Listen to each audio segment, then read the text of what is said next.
Do you have a paranormal encounter you'd like to share with us? Send us an email with your story for a chance of it being featured on Weird World. In this hair-raising journey into the unseen, we delve into 3 true accounts of ordinary people who experienced the extraordinary. These tales spread across some of the out-of-way corners of America, in the serene backdrop of Wisconsin, the quiet roads of Mississippi, and the religious heart of Alabama, unfold under the veil of the night. So let's traverse this delicate border between the known and the unknown, bearing witness to the chilling aftermath of confronting the supernatural. Stephen.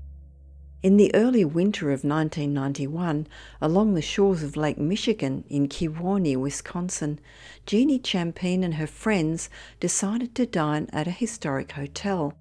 The majority of the hotel was closed due to the winter season, leaving only the bar and dining areas accessible for the evening.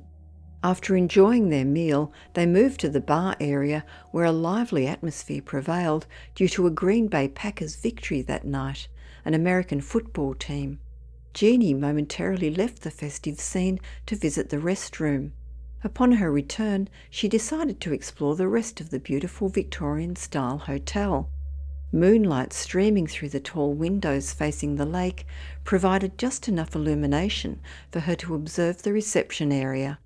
Small tables and chairs were neatly arranged across from the check-in desk, with a thick carpet spanning the length of the area. After a brief period of perusal, her attention was drawn to the dark wooden staircase leading to the second floor. Checking back towards the bar area to ensure her absence wasn't noted, she ascended the stairs. Upon reaching the first landing, she saw rows of metal bed frames with mattresses rolled up for winter storage, lining both sides of the space. As she was about to return to the bar, she noticed a light on at the far end of the landing area. Curious about why someone might be up there, she decided to investigate. The wooden floor creaked under her feet as she tried to approach quietly. She then noticed a gorgeous hefty wooden door up a small flight of 4 steps. The door, a marvel of craftsmanship and construction, she found intriguing. Thick dust layered the stairs, and among it were small footprints, indicating that a child had recently passed through the door. It puzzled her, as she hadn't seen any children in the hotel restaurant, and certainly none in the bar. Just as she was about to climb the steps, a startling loud noise erupted as the heavy door burst open. It hit the wall with a thud, and an icy, gale-like wind blasted over her. She rushed back to the bar, and the crowd, shaking and pale. She stumbled onto a seat, her thoughts in disarray. The bartender leaned towards her, questioning her about what had transpired. She could only stammer in response. As she met his gaze, it was evident to her that he understood her experience. His face blanched, and his eyes widened in recognition as he murmured, "You met Stephen." Confused, Jeannie queried, "Stephen? Who is Stephen?" The bartender, after casting wary glances around, bent nearer to her ear and related, "I just broke up with my girlfriend. I've been pretty bummed out about it. Yesterday, I was on my hands and knees polishing the fancy glassware when I broke down. I started crying. I didn't want anyone to know, so I just stayed there on the floor. I felt someone rubbing my back, telling me it was all right and not to cry.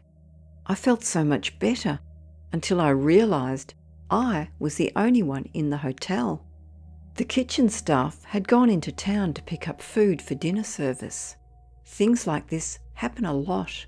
The rest of the staff are from this area and grew up with Stephen's story."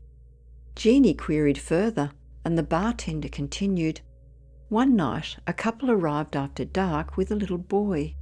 They skipped out the next day without paying their bill. The manager went up to the room to see if they had left anything behind to pay what they had owed, only to find their little boy there, deceased. We decided to call him Stephen. Ever since, it seemed that Stephen never truly left the hotel. Road rush. In 1987, in Pontotoc, Mississippi, Gary Chun and his friends Leighton and David found themselves driving home late one night. At the time, they were all aged 17 and had just seen off twin sisters, whom Gary and David were seeing, back to their home near the Pontotoc and Lee County line, just outside Tupelo. Leighton usually tagged along on these double dates with an additional member. Although they frequently consumed alcohol, they hadn't done so that evening out of respect for the twins' father. After ensuring the twins returned home by the 11 p.m. curfew, the trio started their journey back to Gary's residence. They chose a familiar back road just a few miles from Gary's home. As they made their way back, one of his friends requested they stop along the side of the road so that he could relieve himself, and the other agreed, saying that he needed to do so as well. The gravel road was flanked by trees and fences on either side. Upon stopping the car, they noticed something peculiar. It seemed as though the car was slightly lifted from the road and moving continuously, with the scenery of trees, grass and fence posts flowing by on both sides as if they were cruising at around 30 miles per hour, the usual speed for that road. Gary was certain the car was stationary, since his foot was firmly on the brake and he wasn't steering. His friends questioned why hadn't he stopped the car, indicating they were witnessing the same bizarre phenomenon. Gary assured them that he had indeed stopped the vehicle. To demonstrate this, he turned on the car's interior light, displaying his foot on the brake and hands off the steering wheel. This bewildering event unnerved Gary, David and Leighton, prompting Gary to accelerate and drive a quarter-mile down the road before stopping again. This time, the weird occurrence didn't recur. Intrigued and apprehensive, they returned to the initial spot, and the strange event unfolded exactly as before. In a panic, Gary then sped off again, continuing back home. The unsettling experience was akin to a strange kind of dizziness, where instead of the world spinning around them, it seemed to rush beneath them. Inside the vehicle, everything appeared perfectly normal, much like the rest of their typical weekend night up to that point. Gary often speculated whether staying in that spot any longer might have transported them to another dimension. Over the years, they revisited that specific location several times, hoping to experience the inexplicable event once again. Yet the phenomenon never repeated itself. Evil presence. In 1973, in 8 Mile, Alabama, David McCoy experienced a mysterious event on the grounds of Mobile College, now known as the University of Mobile, a Baptist liberal arts college. Most male students living on campus were ministerial students. The men's dormitory had been repurposed into additional accommodation for women, and the men were relocated to cottages comprising 2 bedrooms, a shared living room and a bathroom. That semester marked the first time David and his close friend Johnny, a ministerial student, were attending this college as roommates. Throughout their time at the campus, it had always maintained a serene atmosphere until one particular night. David usually slept on his stomach facing his closet, which was situated opposite to Johnny's bed. Johnny had retired for the night, and it was around 10:30 p.m, while David continued to stay awake until 11:30 p.m, studying for an upcoming test.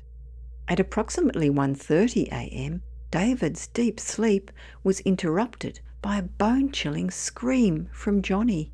3 consecutive screams froze David in fear, leaving him incapable of movement. Following these screams, Johnny's moaning then began to fill the room. Cautiously, David slid off his bed and crawled to his closet, clutching for his robe inside. Wrapping himself in it, he staggered into the living room and leaned against the table, trembling violently. Shortly afterward, Johnny entered the room with shaky steps. David cried out at him, "What did you do that for?" Johnny, a robust man, responded weakly, "I don't know. I was lying in bed and saw a white apparition float into the room, hovering over me. I tried to scream, but no sound came.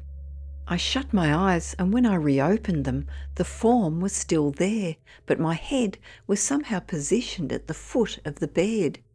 I tried to scream again, but again nothing came out. When I opened my eyes after another few seconds, the white apparition had disappeared, and I was lying in my bed correctly again. David recounted a similar incident that occurred with some other male students a few years earlier. They believed Satan or one of his demons had perpetrated the terrifying ordeal. A spectral presence had entered through a window in the old dorm building and hovered over two students in their beds, leaving them petrified. This incident had triggered an impromptu prayer meeting in the middle of the night and had led to several students being, quote, saved. Upon hearing the word Satan, the reality of the situation struck Johnny. He broke down, weeping like a child and yelling hysterically. That's what it was Satan. No one slept for the remainder of the night. The following day, the incident became the talk of the campus.